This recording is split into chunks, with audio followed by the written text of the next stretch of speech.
Seiring meningkatnya jumlah penduduk di Indonesia, kebutuhan beras nasional selalu mengalami peningkatan. Namun demikian, produktivitas lahan sawah yang menghasilkan padi itu belum mencapai potensi maksimal. Untuk itu, PT Natural Nusantara ingin memberikan alternatif solusi untuk mencapai peningkatan produktivitas secara kuantitas, kualitas, dengan tetap menjaga kelestarian lingkungan. Pada kesempatan kali ini akan kita saksikan bersama tentang teknis budidaya padi.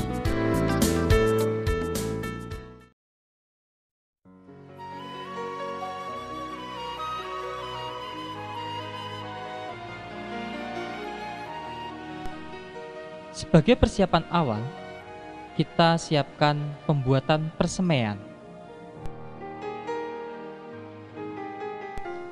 Untuk membuat persemaian dapat digunakan dengan cara menghitung perbandingan luas tanah untuk pembenihan dengan lahan tanam, yaitu 3:10. Artinya bila sawah seluas 1000 meter persegi, maka bagian sawah untuk persemaian dibutuhkan cukup sekitar 3,5 meter persegi.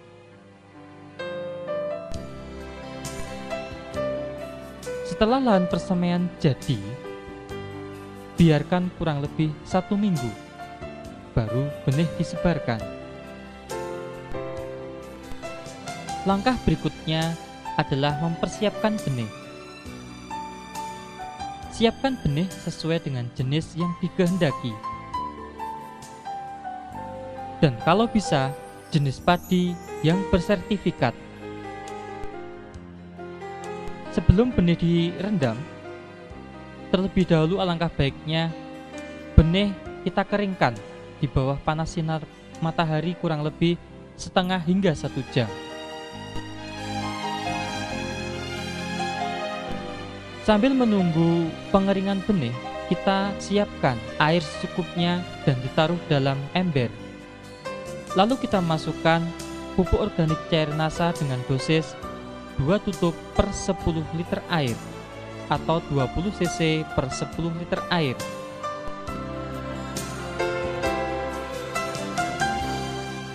Kemudian masukkan benih yang telah dijemur tadi ke dalam ember atau drum yang telah berisi campuran larutan pupuk organik cair NASA.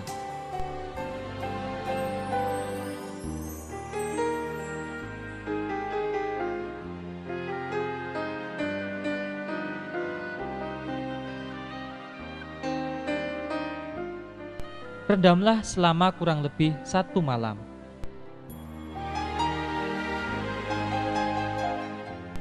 Setelah direndam selama 1 malam, lalu benih ditiriskan dan masukkan ke dalam karung atau bahan lain yang lembab.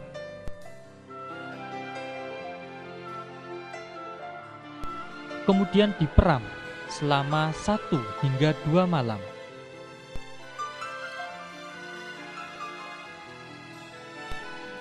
Atau salah satu ciri benih siap disemai adalah sudah berkecambah kurang lebih setengah hingga 1 cm.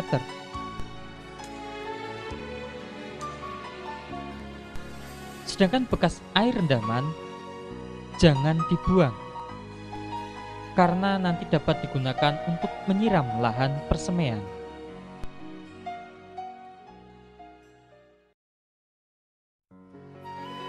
Sebelum benih disebar, lahan persemaian disiram dulu dengan bekas air perendaman benih.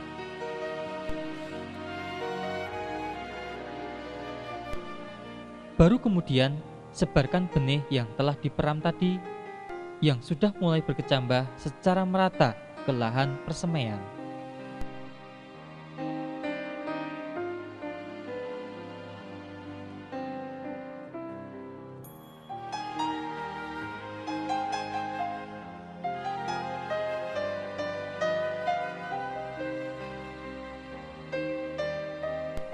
Dan akan lebih baik jika benih yang sudah disemai segera ditutup dengan jerami padi atau bahan lain seperti daun kelapa, daun pisang, kurang lebih selama 3 hingga 5 hari.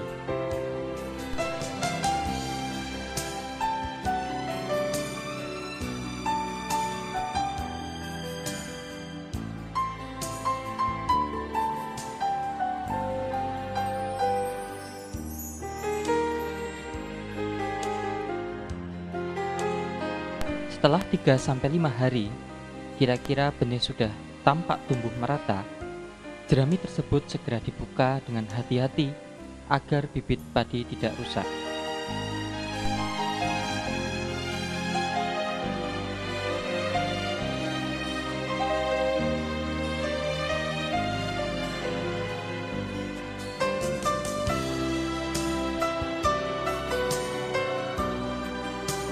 Bibit yang sudah tumbuh di persemaian, dalam pemeliharaannya disemprot dengan pupuk organik cair NASA dengan dosis 2 tutup atau 20 cc per tangki pada umur 7 hari dan 14 hari setelah semai.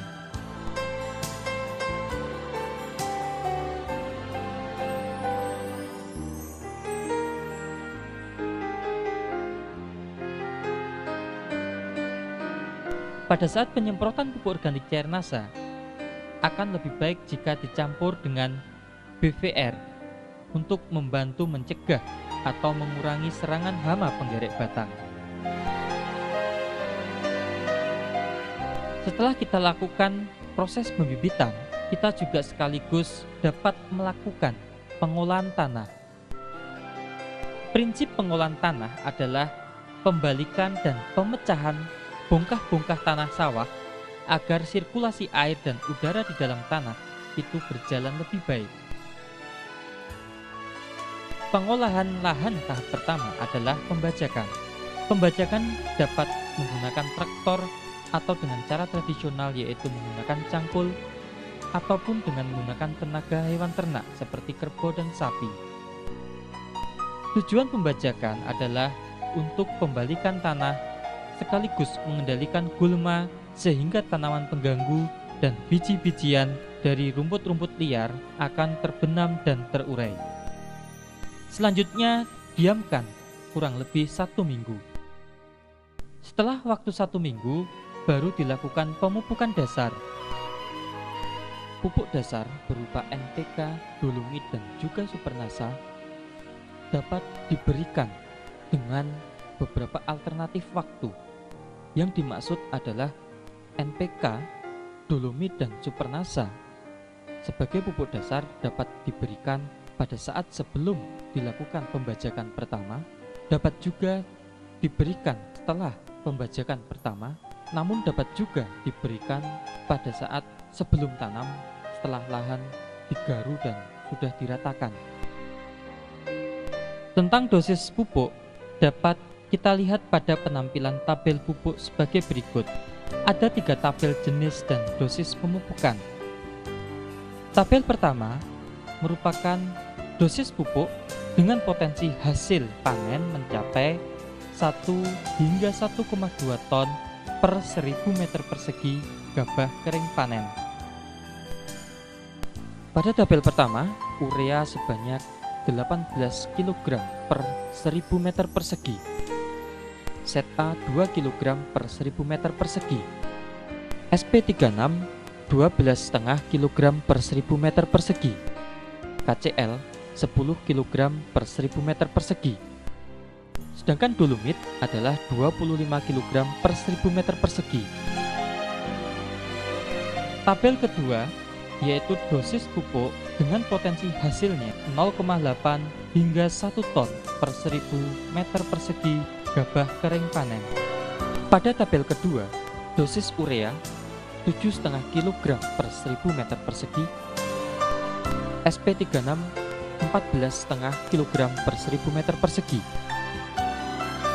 Sedangkan tabel ketiga, potensi hasilnya mencapai 0,6 hingga 0,8 ton per 1000 meter persegi gabah kering panen. Adapun tabel yang ketiga, dosis urea 6 kg per 1000 meter persegi, SP36 11,5 kg per 1000 meter persegi. Lahan disebari campuran pupuk dasar berupa pupuk makro dan dolomit. Khusus untuk TSP atau SP36 dan dolomit atau kapur pertanian, sebaiknya diberikan semuanya atau 100% sebagai pupuk dasar, artinya tidak untuk pupuk susulan. Kami tegaskan bahwa jenis dan dosis pupuk tersebut merupakan pendekatan atau hanya sekedar untuk referensi atau acuan. Artinya dosis pupuk yang ada dalam tabel tersebut tidak berlaku mutlak atau sama untuk semua tempat atau wilayah. Karena jenis dan dosis pemupukan berhubungan erat dengan jenis atau tipe tanah dan juga iklim di wilayah bersangkutan. Setelah dilakukan penebaran pupuk makro, selanjutnya Supernasa yang telah dicampur air disiramkan merata ke permukaan tanah. Adapun beberapa peran pupuk organik padat Supernasa terhadap perbaikan lingkungan tanah atau kondisi tanah antara lain: pertama, pupuk organik padat Supernasa dapat memberikan tambahan unsur hara atau nutrisi tanaman secara lengkap, yaitu sekitar 60 hingga 90 jenis unsur yang dibutuhkan tanaman. Hal ini mengingat bahan baku Supernasa adalah bahan-bahan alami yang mengandung unsur antara 60 hingga 90 jenis.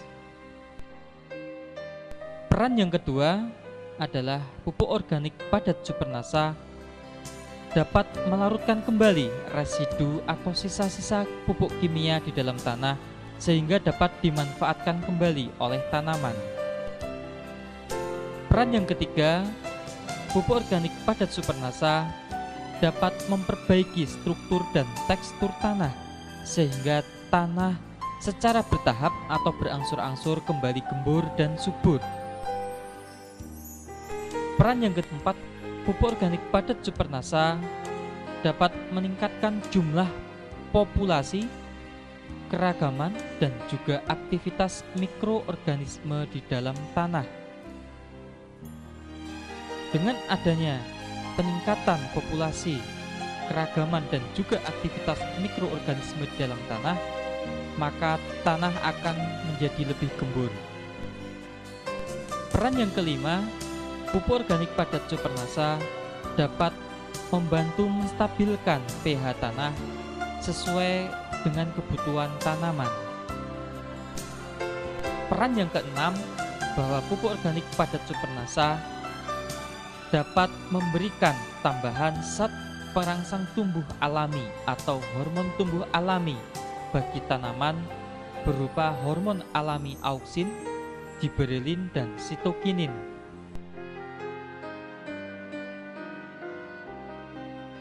Caranya adalah bahwa satu botol Supernasa terlebih dahulu dilarutkan menggunakan 3 liter atau 3000 cc air menjadi larutan induk. Dari larutan induk tersebut kita ambil 200 hingga 300 cc, kurang lebih 1 gelas biasa.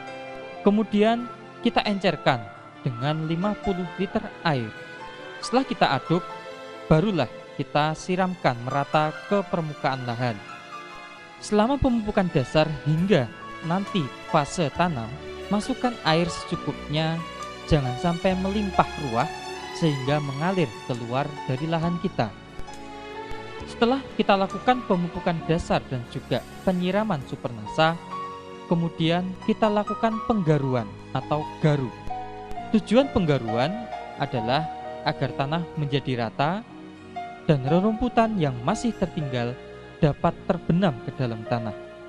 Tanah yang sudah digaru dibiarkan selama 4 hari. Setelah tanah sudah menjadi lumpur halus dan pupuk dasar maupun Supernasa sudah menyatu dengan tanah atau bereaksi dengan tanah, baru lahan siap ditanami.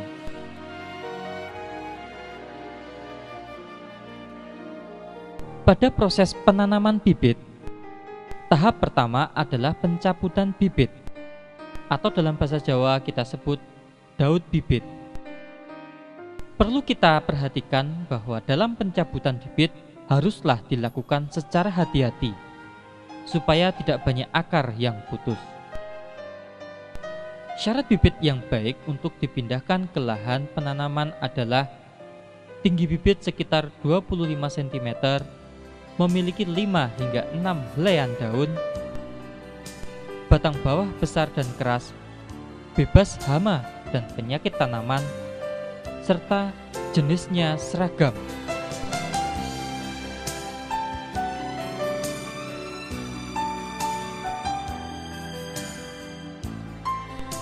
Umur bibit yang baik untuk pindah tanam tergantung varietasnya. Untuk varietas genjah, yaitu umur 100 hingga 115 hari panen, bibit dipindahkan pada umur 17 hingga 21 hari setelah semai. Sedangkan untuk varietas sedang, yaitu kurang lebih 130 hari, bibit dipindah tanamkan setelah berumur 21 hingga 25 hari setelah semai. Sedangkan untuk varietas panjang, yaitu 150 hari, bibit dipindah tanamkan pada umur 30 hingga 40 hari setelah semai. Bila lahan sudah siap ditanami dan bibit di persemaian sudah siap, maka segera dilakukan penanaman.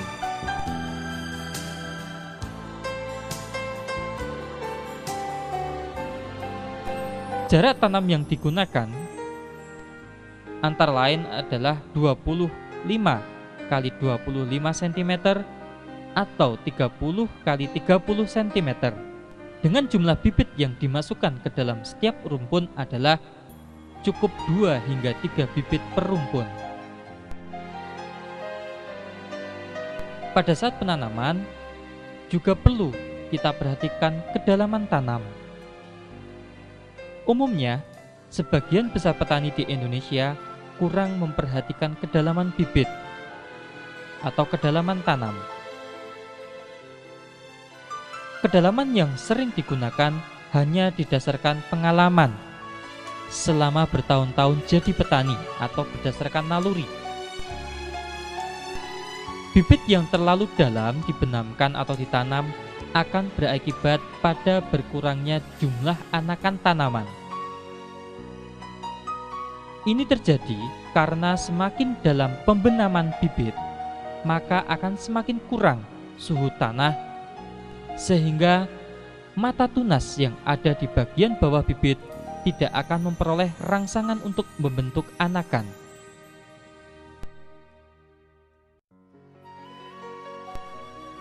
Kedalaman bibit yang baik kurang lebih 5 cm dari permukaan tanah. Tetapi karena prakteknya yang sulit, maka sebagai acuan atau sebagai pedoman bahwa bibit dibenamkan sekitar 2 buku atau 2 ruas jari tangan orang dewasa. Setelah kita lakukan penanaman, penyulaman diperlukan jika ada bibit yang tumbuh kurang baik atau mati. Sebaiknya penyulaman dilakukan hingga 15 hari setelah tanam. Fase selanjutnya adalah pemeliharaan. Pemeliharaan meliputi antara lain adalah pemupukan susulan. Pemupukan susulan untuk pupuk makro diberikan pada umur 25 hari setelah tanam dan umur 45 hari setelah tanam. Pada umur 25 hari, pemupukan susulan pertama bisa kita lihat pada tabel pertama, urea sebanyak 36 kg per 1000 meter persegi, set A 3,5 kg per 1000 meter persegi, dan KCl 10 kg per 1000 meter persegi. Pada pemupukan susulan kedua, yaitu pada umur 45 hari, pada tabel pertama, urea 18 kg per 1000 meter persegi, set A 2 kg per 1000 meter persegi, dan KCl 20 kg per 1000 meter persegi.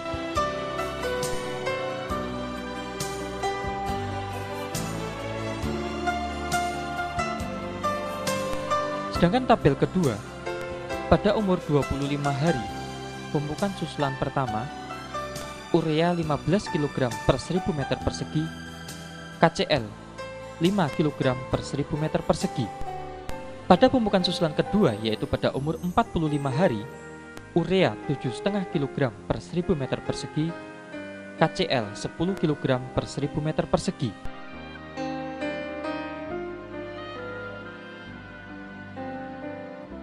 Pada tabel ketiga, pada umur 25 hari, pemupukan susulan pertama, urea 10,5 kg per 1000 meter persegi, KCl 4 kg per 1000 meter persegi. Pada pemupukan susulan kedua, yaitu pada umur 45 hari, urea 6 kg per 1000 meter persegi, KCl 7,5 kg per 1000 meter persegi.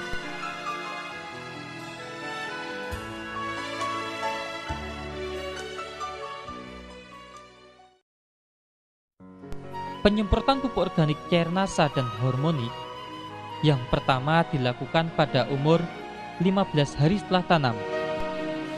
Selanjutnya penyemprotan yang kedua adalah 30 hari setelah tanam. Dan penyemprotan yang ketiga adalah 40 hari setelah tanam. Dengan dosis 4 hingga 6 tutup pupuk organik cair nasa dicampur dengan 1 tutup hormonik per tangki 14 atau 17 liter. Perawatan yang lain adalah pengolahan tanah ringan.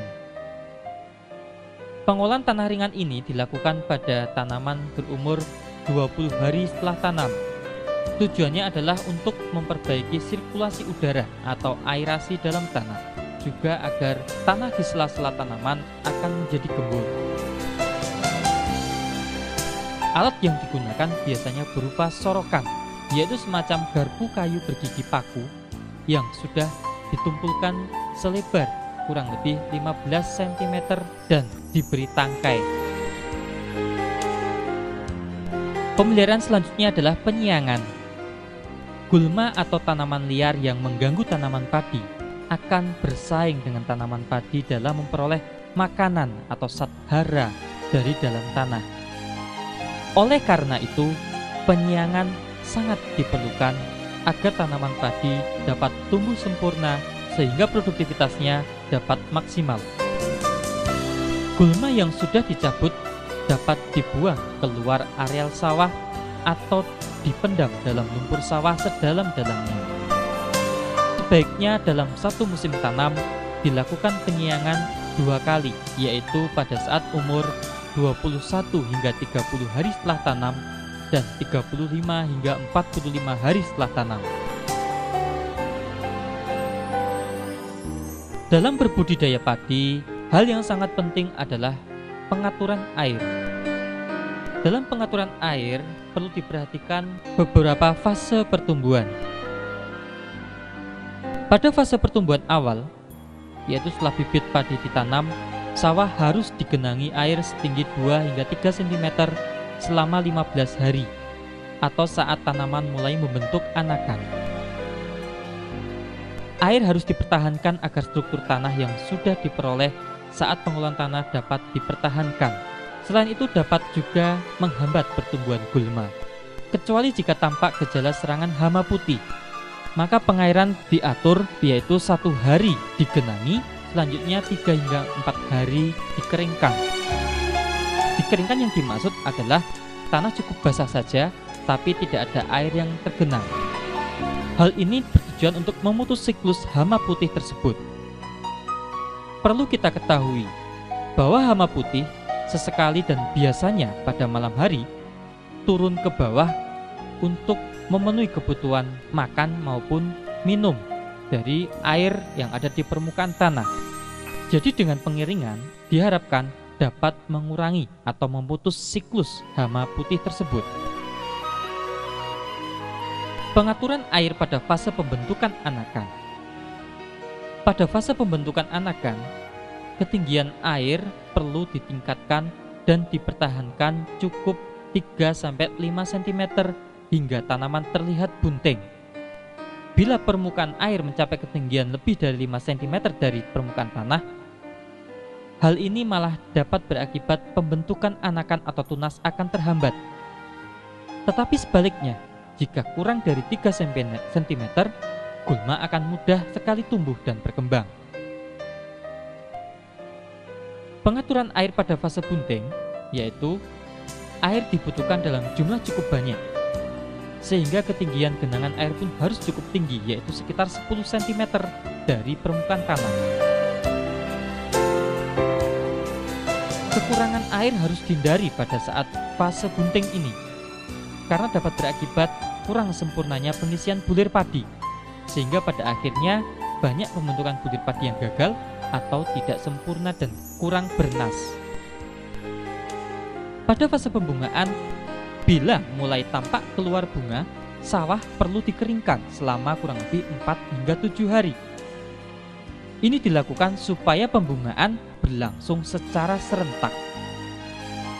Pada saat bunga muncul serentak, air segera dialirkan kembali sampai ketinggian 5 hingga 10 cm agar tanaman dapat menyerap makanan maupun air sebanyak-banyaknya.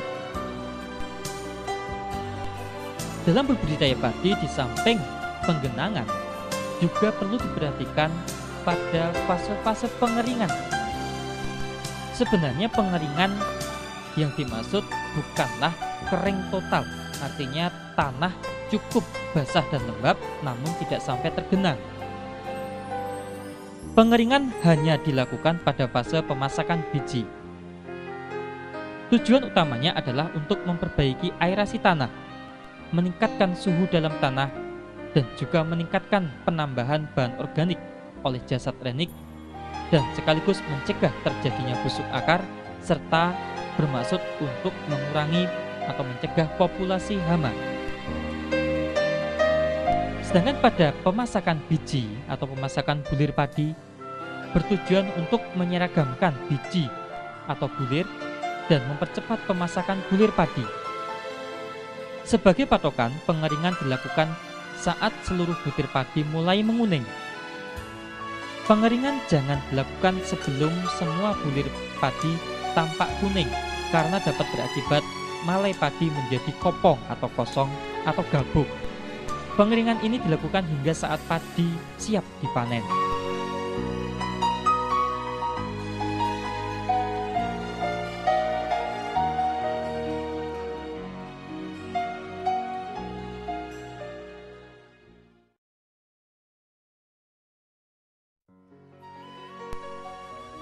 Dalam budidaya tanaman padi, tindakan pencegahan serangan hama dan penyakit tentunya lebih baik daripada tindakan pengobatan.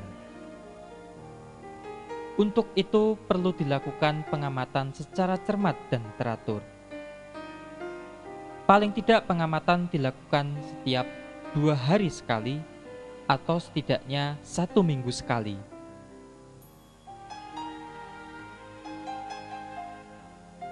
Penggunaan produk-produk pengendali hama dan penyakit dari PT NASA seperti Natural Glio, Natural BVR, Pestona, dan Natural Vitura sebaiknya dilakukan sejak fase pembibitan dan juga pada fase awal pertumbuhan secara bergantian berselang-seling, atau bisa digunakan salah satu produk saja sesuai dengan jenis hama yang berpotensi menyerang.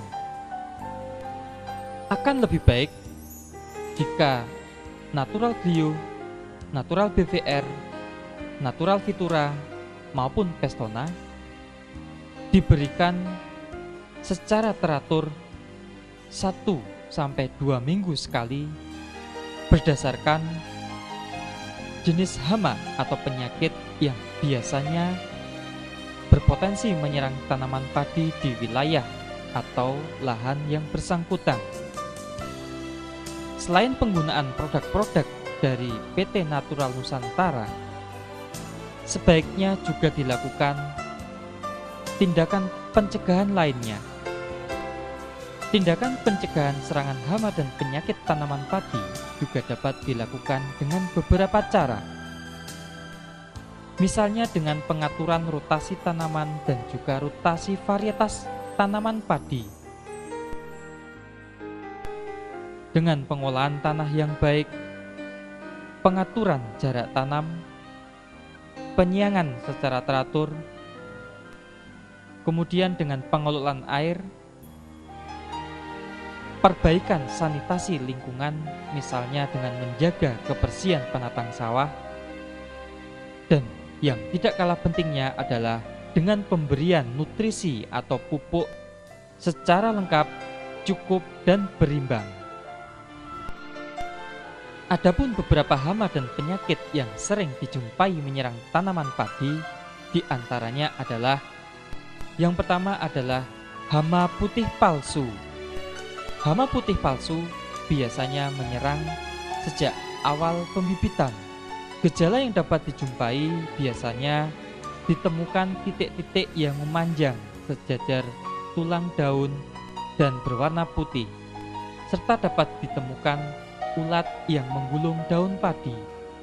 Untuk pencegahan ataupun pengendalian, sebaiknya menggunakan natural BVR sejak pada fase pembibitan untuk mencegah atau bahkan mengurangi meluasnya ancaman serangan, dan juga dengan cara pengaturan air yang baik seperti yang sudah dijelaskan pada fase pengelolaan air. Hama yang kedua adalah hama penggerek batang padi. Hama penggerek batang padi biasanya menyerang tanaman padi dengan cara menggerek batangnya. Jika menyerang tanaman padi pada fase vegetatif atau pada saat tanaman masih muda, disebut dengan sundep. Gejalanya adalah batang padi mudah sekali dicabut dan berwarna kuning kecoklatan. Sedangkan apabila penggerek batang padi menyerang pada fase generatif atau pada saat tanaman padi memasuki fase bunting, biasanya disebut hama beluk. Gejala serangan hama beluk dapat dijumpai malai kelihatan hampa atau kosong dan mudah sekali dicabut karena bagian bawah batang digerek oleh hama beluk tersebut. Untuk pencegahan ataupun pengendalian dapat diberikan atau disemprotkan natural BVR atau Pestona. Natural BVR ataupun Pestona dapat digunakan salah satu saja atau juga dapat diberikan kedua-duanya dengan cara berselang-seling. Misalnya, minggu ini disemprotkan natural BVR, 1 atau 2 minggu kemudian disemprotkan Pestona, selanjutnya 1 atau 2 minggu berikutnya disemprotkan BVR lagi, dan seterusnya. Hama yang ketiga adalah hama wereng. Hama wereng menyerang dengan cara mengisap cairan batang padi. Dan hama wereng juga dapat menularkan virus. Untuk melakukan pencegahan atau penanggulangan dapat dilakukan rotasi varietas dan juga rotasi tanaman. Dalam pengendalian hama wereng, penggunaan pestisida kimia haruslah cara hati-hati atau bijaksana, karena penggunaan pestisida kimia yang terlalu sering dapat menimbulkan wereng menjadi resisten. Selain resisten, hama wereng juga bisa mengalami perubahan genetik.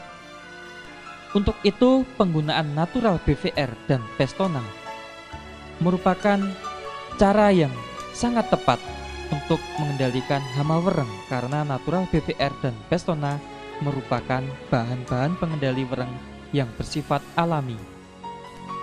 Pada saat penyemprotan natural BVR ataupun Pestona, sebaiknya perlu memperhatikan hal-hal berikut. Misalnya, natural BVR dan Pestona dilakukan pada saat fase-fase telur baru menetas atau pada saat wereng muda atau nimfa lebih banyak dari wereng dewasa, Penyemprotan natural BVR dan Pestona disemprotkan mengenai sasaran pada pangkal batang karena disitulah tempat yang sangat disukai oleh hama wereng.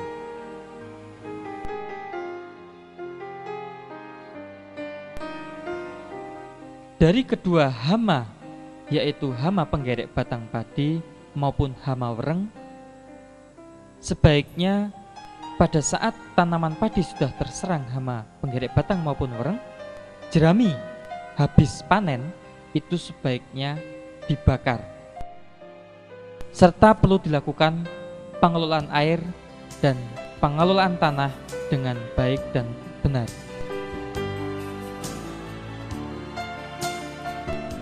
Hama yang keempat adalah hama walang sangit. Hama walang sangit menyerang buah padi yang baru masak susu. Biasanya dijumpai ada bekas isapan dan bulir padi berbintik-bintik hitam.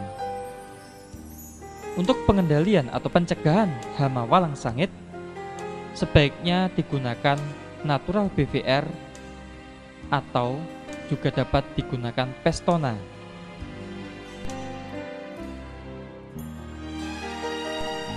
Di samping hama-hama tersebut tadi, kita juga perlu mewaspadai adanya ancaman hama lainnya seperti hama tikus maupun hama burung yang biasa menyerang tanaman padi secara tiba-tiba dan sehingga bisa menyebabkan kegagalan panen.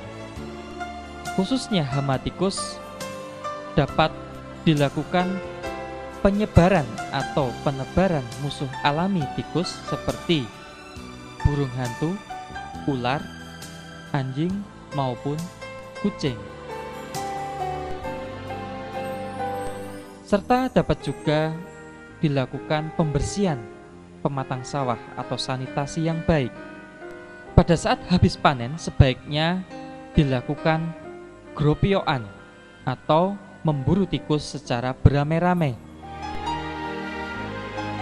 Sedangkan untuk hama burung, cara yang sementara bisa dilakukan adalah dengan cara memasang boneka sawah atau boneka yang mirip orang-orangan yang dipasang di tengah-tengah hamparan padi atau di sekeliling pematang sawah.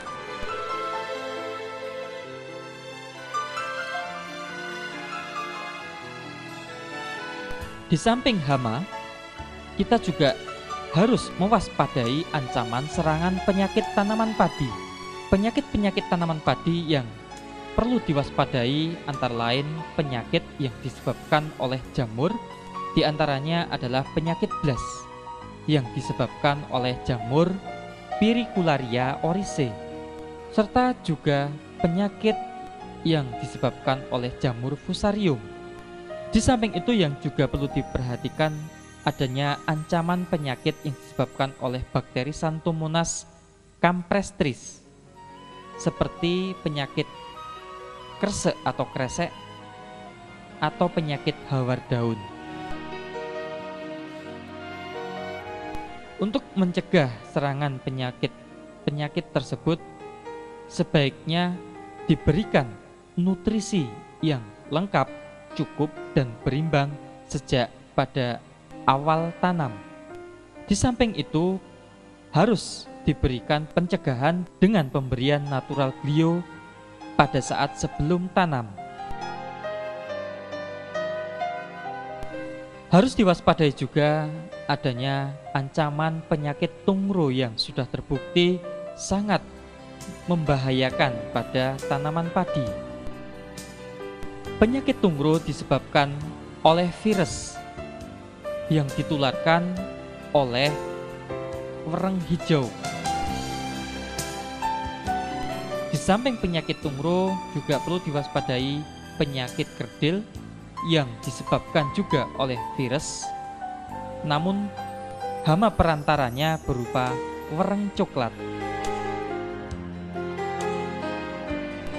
Hal yang sangat penting dilakukan adalah melakukan rotasi tanaman atau rotasi varietas, pemberian nutrisi yang lengkap, cukup, dan berimbang, serta sistem tanam serempak, dan yang terpenting mengendalikan vektornya atau hama perantara, yaitu dengan pemberian natural BPR atau Pestona yang dapat diberikan salah satu saja atau kedua-duanya secara berselang-seling 1 atau 2 minggu sekali.